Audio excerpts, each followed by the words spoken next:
తాకట్లో ఉన్న మీ బంగారాన్ని విడిపించి ఆ రోజు ఆన్లైన్ రేటుకి కొంటాం. Sharma gold company. నమస్తే, మీరు చూస్తుంది సుమన్ టీవీ. నేను మీ కీర్తి. నాతో పాటు ప్రముఖ ఆస్ట్రాలజర్ సురేష్ బాబు గారు ఉన్నారు. నమస్తే సురేష్ బాబు గారు. కీర్తి గారు నమస్కారం అండి. మార్చి నెలలో కుంభరాశి వారికి ఎలా ఉండబోతోందండి?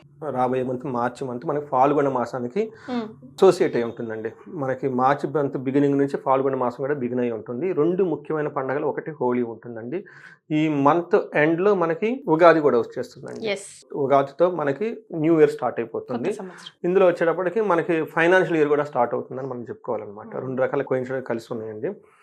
ఈ మాసంలో మనకి 12 రాశుల వరకు ఎలా ఉందో చూద్దాం. ఫస్ట్ మనకి జ్యోతిష శాస్త్రం ఎందుకు ఉపయోగం, దీని ద్వారా మనం ఎలా బెనిఫిట్ పొందాలి అనేది చాలా మందికి తెలవదండి. సో మహర్షులు మనకి ఈ జ్ఞానం ఎందుకు ఇచ్చారంటే అండి, భూమి మీద ప్రతి మనిషి పుట్టిన ప్రతి వ్యక్తి, అది ఏ కులం కానివ్వండి, ఏ మతం కానివ్వండి, ఏ కంట్రీ అయినా కానివ్వండి, 4 పనులు వాళ్ళు చేస్తారండి. ధర్మము, అర్థము, కామము, మోక్షం. నాకు వచ్చే ఫోన్ కాల్స్ కూడా వీటికి సంబంధించి వేరే ఏమి రావు, ఇంకా అంతే, ఇంకేం ఉండదండి. సో అయితే బట్ వాళ్ళ ఎక్స్పీరియన్స్ని బట్టి మనకు వస్తూ ఉంటుందండి. మనకి ఏం చెప్పారంటేనండి, మనం ఇవి సాధించేటప్పుడు కొన్నిసార్లు ఈజీగా సాధించేస్తాం, కొన్నిసార్లు చాలా కష్టపడి సాధించేస్తూ ఉంటామండి. కొంతమంది చాలా తక్కువ టైంలో ఉన్నతంగా ఎదిగిపోతుంటారు, కొంతమంది ఎంత చేసినా అక్కడే ఉన్నట్టు ఉంటారనమాట. సో మనకి ఏం చెప్తారంటే, లైఫ్ అనేది చాలా బ్లిస్ఫుల్గా ఆనందమయంగా ఉండాలి అనే ఒక ఉద్దేశంతో మహర్షులు ఈ జ్ఞానాన్ని ఇచ్చారు. దీని ద్వారా రాబోయే ఫ్యూచర్ మనకి ఎలా ఉంటుంది, ఏ విషయాల్లో అనుకూలంగా ఉంటుంది, ఏ విషయంలో ప్రతికూలంగా ఉంటుంది, ఎక్కడ ఫేవరబుల్ ఎక్కడ అన్ఫేవరబుల్ మనకు ముందుగానే తెలుస్తుంది. మనం ఏం చేయాలి, చాలా క్లవర్గా ఎక్కడెక్కడ మనకు ఫేవరబుల్గా ఉందో మన ఎనర్జీ టైం అంతా అక్కడ ఇన్వెస్ట్మెంట్ చేయాలి. ఎక్కడెక్కడ మనకు ప్రతికూలంగా ఉందో ఫస్ట్ దాన్ని తెలుసుకోవాలి.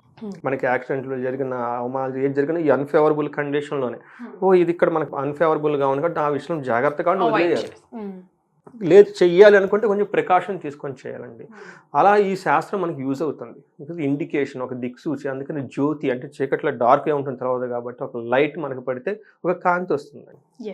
సో అందుకని మన జ్యోతిష శాస్త్రం మన మహర్షులు ఇచ్చారు. ఇది మనకి ఒక గొప్ప సైన్స్ అనమాట. సైన్స్ బియాండ్ సైన్స్ అని నేను అంటూ ఉంటాను అనమాట.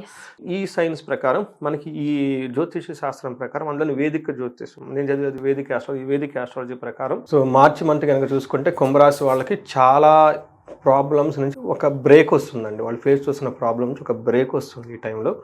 అట్లీస్ట్ 2 months మే వరకు వీళ్ళకి, అప్పటిదాకా వీళ్ళకి మనకి ఎల్లడ్స్ నడుస్తుంది. అయితే ఈ బాధల నుంచి కొంచెం టెంపరీ ఒక రిలీఫ్ వస్తుందండి. రెండోది ఏమంటే, మార్చి తర్వాత వీళ్ళకి ఏలినాడ్సిన 3వ స్టేజ్కి వెళ్ళిపోతున్నారు. అంటే 80% ప్రాబ్లమ్స్లో నుంచి రిలీఫ్ వస్తుంది.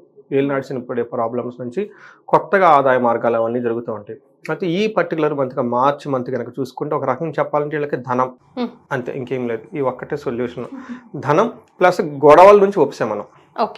ఓకే, ఇది 2 మాత్రమే వీళ్ళకి ఈ మంత్ అంత హైలైట్. వేరే ఉన్నాయి కానివ్వండి నెగిటివ్, బట్ అవి వాళ్ళకి అంత ఎక్స్పీరియన్స్లోకి రావు. అది వేరే టెక్నికల్గా కొన్ని ఆస్పెక్ట్ల వల్ల చూస్తే, ఫస్ట్ ఇందులో నక్షత్రాలు ఏమనే చూద్దాం. వీళ్ళకి ధనిష్ట 3-4 పాదాలు, శతభిషం 1-2-3-4 పాదాలు, పూర్వభద్ర 1-2-3 పాదాలు అంతా మనకు కుంభరాశిలో ఉంటారు. సో పేరు బలంగా కనుక చూసుకుంటే వీళ్ళకి గు, గే, గో, సా, సి, సు, సే, సో, దా, ఈ అక్షరాలు ఉన్న వాళ్ళంతా కూడా మనకి కుంభరాశి కింద వస్తారండి. మనకి చాలామంది కామన్గా పిలిచే పేర్లు అంతా ఇందులోనే ఉంటాయి. మనకి చూడండి, గాయత్రి కానివ్వండి, సీను కానివ్వండి, తర్వాత ఈ చాలా పేర్లు కామన్గా మన తెలుగు రాష్ట్రాల్లో ఉండే వాళ్ళంతా కుంభరాశిలోనే ఉంటారండి. తర్వాత వీళ్ళకి మనకి గ్రహ సంచారం కనుక చూసుకుంటేనండి, వీళ్ళకి 2nd హౌస్లో ఎక్కువ 4 గ్రహాలు ఉన్నాయండి. సూర్యుడు వీళ్ళకి 2nd హౌస్లో వెళ్తున్నారు. వీళ్ళకి ధన ప్రవాహం బాగుంటుంది. బుధుడు, శుక్రుడు కూడా 2nd హౌస్లో మీనరాశిలో ఉన్నారు. కుజుడు వచ్చేటప్పుడు వీళ్ళకి 5th హౌస్లో ఉన్నారండి. ఈ 5th హౌస్లో ఉండటం వల్ల వీళ్ళకి మిక్స్డ్ రిజల్ట్ వచ్చే అవకాశం ఎక్కువగా ఉంది. మనకి లఘు గోచారం, సూక్ష్మ గోచారం అన్న కాన్సెప్ట్ ప్రకారం కనుక చూస్తే, మన మహర్షులు 4 ముక్కల్లో సింపుల్గా చెప్పేస్తారు ఈ మంత్ అంతా ఎలా ఉండేది. ఏమంటారంటే, మార్చి 15th ముందు మార్చి 14 స్థాన నాశనం, అంటే కెరీర్లో కొంచెం ప్రాబ్లమ్స్ వచ్చే అవకాశం ఎక్కువగా ఉంది. ఆ తర్వాత ఎలా ఉంటుందంటే, ధనము, శ్రియం, విత్త సిద్ధిం, అన్ని మనీ రిలేటెడ్. విత్త సిద్ధిం అంటే అప్పటిదాకా వాళ్ళు ఏదైనా కనుక ఎక్స్పెక్టెడ్ ప్రాఫిట్స్ ఏమైనా ఉంటే అవన్నీ వచ్చే అవకాశం ఎక్కువగా ఉంటుంది. తర్వాత ధనం అంటే ధన ప్రవాహం వచ్చే అవకాశం ఎక్కువ. శ్రియం వచ్చేటప్పటికి ఫైనాన్షియల్ గెయిన్, అంటే వాళ్ళు ఎక్కడైనా కొత్త ప్రాజెక్ట్స్లో ఎక్స్పెక్ట్ చేస్తూ ఉండడానికి ఫైనాన్షియల్ గెయిన్ శ్రియం అని చెప్తారనమాట. ఆల్రెడీ పాత దానికి ఉన్న డబ్బులు కొత్తగా రావడానికి విత్త సిద్ధిం అంటారు. ధనం అంటే ధన ప్రవాహం, అంటే వీళ్ళు కొత్తగా చేసిన బిజినెస్ నుంచి లాభము, ఆల్రెడీ ఉన్న వాటిలో నుంచి లాభము, ప్లస్ ఓవరాల్గా ధన ప్రవాహం వచ్చే అవకాశం ఎక్కువగా ఉంది. సో ఇవి మనకి ఇంతే కాకుండా, గురువు వల్ల వీళ్ళకి నాలుగో ఇంట్లో ఉండటం వల్ల బంధు క్లేశం అని చెప్తారు. అంటే బంధువుల ద్వారా వీళ్ళకి కొంచెం ప్రాబ్లమ్స్ వచ్చే అవకాశం ఉంటుంది. అయితే ఈసారి ఏమవుతుందండి, కుజుని వల్ల విపరీత వేద ఉండటం వల్ల కుజుడికి గురుడు పెట్టే ప్రాబ్లమ్స్ నుంచి ఉపశమనం చేసుకొస్తున్నాడండి. సో ఇది కూడా నేను అదే వాళ్ళకి ఇప్పుడు దాకా కొడుతున్న కొంచెం ప్రాబ్లమ్స్లోంచి ఒక రిలీఫ్ లాగా వచ్చే మంత్ అండి ఈ మంత్. సో మార్చి మంత్ మనకి సూర్యుడు సెకండ్ హౌస్లో ఉండటం వల్ల ఇది కొంచెం మిక్స్డ్ రిజల్ట్. ధనం ప్రభావం అయితే బాగుంటుంది. అయితే కొన్ని విషయాలు వీళ్ళు చాలా జాగ్రత్తగా ఉండాలి. ఏ విషయం అంటే ఫస్ట్ క్వారల్స్ తగువులో పడే అవకాశం ఎక్కువగా ఉంటుంది. సో మనకేం చెప్తారంటే వీళ్ళకి గ్రహాలు పాజిటివ్గా ఉన్నాయి, అయితే వీళ్ళు సరిగా లేకపోతే స్వయం కృతాపరాధం, వీళ్ళంతా వీళ్ళు మిస్టేక్ చేసే అవకాశం చాలా ఎక్కువగా ఉంటుంది. ఎలా అంటే మన మహర్షుల సంస్కృతిలో ఏం చేస్తారంటే హీనత్వం, దుష్ట సంసర్గో, ఇది చాలా ఇంపార్టెంట్. దుష్ట సంసర్గో, మనస్తాప, శిరోవ్యధ, నిష్ఫలం కృషి వాణిజ్య వెత్తరాశిగతో రవి అని చెప్తారు. అంటే వీళ్ళు హీన బుద్ధి అంటే ఏమని చెప్తారు, నీచ బుద్ధి కలిగి ఉంటారు ఈ టైంలో.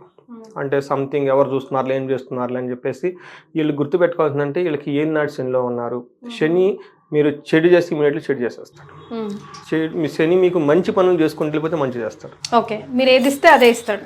ఓకే, అందుకని ఎవరు చూడటం లేదు, ఇప్పటిదాకా చాలా అలసిపోయాము, కొంచెం మనం స్మార్ట్ వర్క్ చేసేసుకున్నాము అనుకుంటే అది ఇమ్మీడియట్గా ఎఫెక్ట్ పడిపోతుంది. అందుకని హీనత. రెండు, దుష్ట సంసర్గం, వీళ్ళు దుస్తులతో సమాసం పడతారు. ఓకే, అది మీ చాయిస్. ఓకే, అందుకని నేను ఏం చెప్తున్నా అంటే ప్లానెట్స్ మీకు అనుకూలంగా ఉన్నాయి, బట్ మీ కంట్రోల్లో మీరు ఉండాలి. అది లేకపోతే అందుకని చెప్పేసి దుష్ట సంసర్గం, రాంగ్ చాయిసెస్ చేయొద్దంటారు. కరెక్ట్, బాగా చెప్పారు. సో దుష్టులతో సమాసం పడే అవకాశం ఎక్కువ ఉంది. మనస్తాపానికి గురైపోతారు. అంతేకాకుండా శిరోవ్యధ, తలనొప్పి వచ్చే అవకాశం ఎక్కువగా ఉంటుంది. ఏదైనా కనుక పని చేస్తే కృషి, ఓకే, తర్వాత వ్యాపారం లాంటి కనుక చేస్తే అందులో నష్టాలు వచ్చే అవకాశం ఎక్కువగా ఉంటుంది. అంటే కొత్త ఏదైనా ఎక్స్పెరిమెంట్ లాగా చేయొద్దు.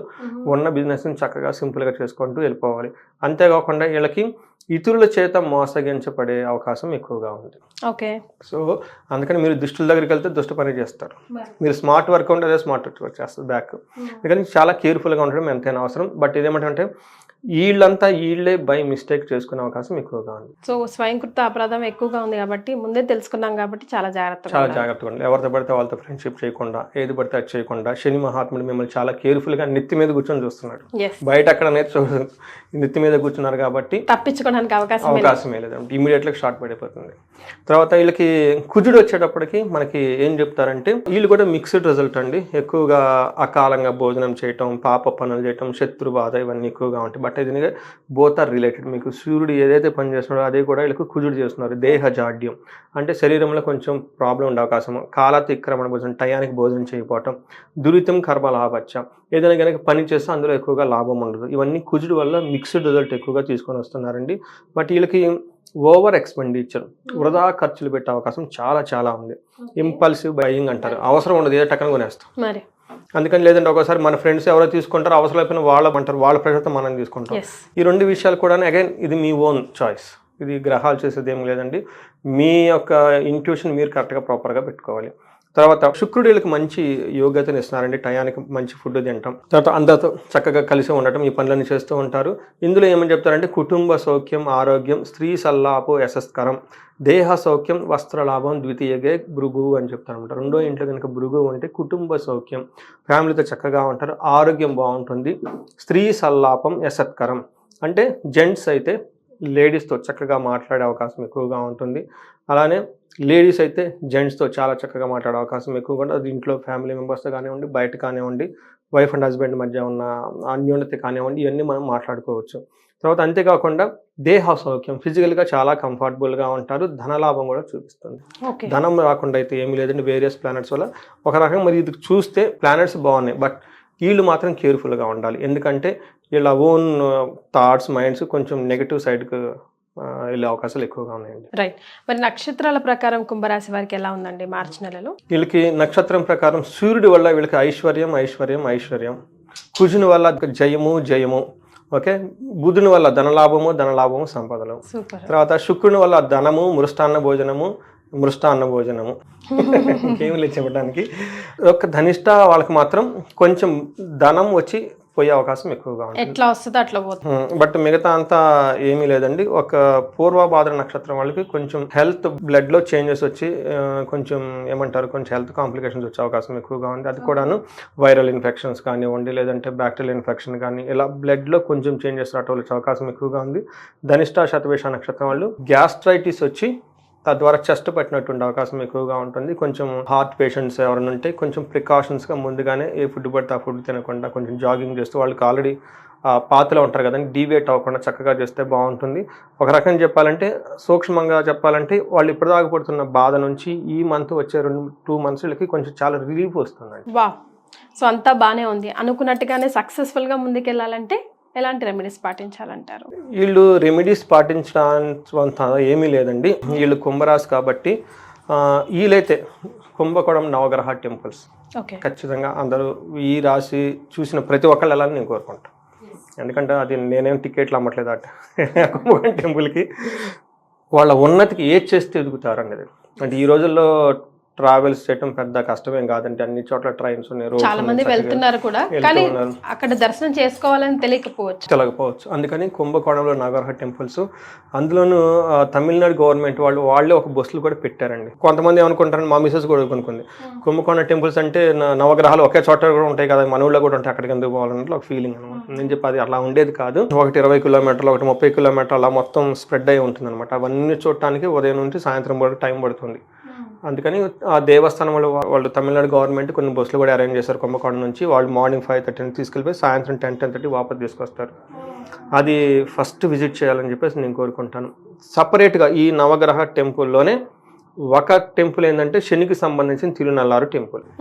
ఈ టెంపుల్ వాళ్ళది లాస్ట్ అనమాట డెస్టినేషన్. అక్కడ లాస్ట్లో దిగేసి నైట్ ఆడ స్టే చేసి, అక్కడ ఉదయాన్నే అక్కడ మనకి కొలన్ అంటారు కదండి, పాండ్, ఆ పాండ్లో అక్కడ నల్లకోపం అని ఉంటుంది, అక్కడ స్నానం చేసి శుభ్రంగా దర్బారేశ్వరుని శివుడు అనమాట, అక్కడ ఆయన దర్శనం చేసుకొని, అమ్మవారిని దర్శనం చేసుకొని, అక్కడ శని ఉంటారండి, శని మూర్తికి తైలాభిషేకం చేయనిగా చేస్తే వీళ్ళ కుంభరాశి వాళ్ళకి వీళ్ళు నడిచిన ఉంది కాబట్టి అండి. అందులోనూ ఈ మార్చి తర్వాత వీళ్ళకి 3rd stage వెళ్తున్నారండి. 3rd stage అంత ఇబ్బంది పెట్టరు. సో కొత్త అవకాశాలు రావాలని చెప్పేసి ఈ ఉద్దేశం చేస్తే, ఆ తర్వాత మే నుంచి వీళ్ళకి ఇంకా గురువు కూడా చాలా యోగ్యత ఇస్తున్నాడండి. చాలా అంటే ఏ నర్సింగ్లో ఉన్నా కానీ చాలా ఇంప్రూవ్మెంట్ వస్తుంది. సో ఈ ఇంప్రూవ్మెంట్ వీళ్ళకి ఎక్కువ ఇవ్వాలని చెప్పేసి ఇప్పుడు ద బిగ్గెస్ట్ రెమెడీ మనం చెప్పుకునే కనుక చేసుకుంటే చాలా బాగుంటుంది. ఇంకా అంత దూరం మేము వెళ్ళామనుకునే వాళ్ళు కొంచెం హోమాలు అవి కనుక చేయించుకునే వాళ్ళు ఎవరైనా ఉంటే కనుక వీళ్ళకి మన్యు పాశుపత హోమం ఇది కనుక చేయించుకుంటే హాఫ్ డేనే ఉంటుందండి. చక్కగా చేయించుకుంటే ఇన్స్టెంట్గా రిలీఫ్ వచ్చే అవకాశం ఎక్కువగా ఉంటుంది వాళ్ళ బాడీ బాధల నుంచి. రైట్. సో కుంభరాశి వారికి మార్చి నెలలో ఎలా ఉంటుందో తెలియజేశారు సురేష్ బాబు గారు. ధన్యవాదాలు. ధన్యవాదాలు.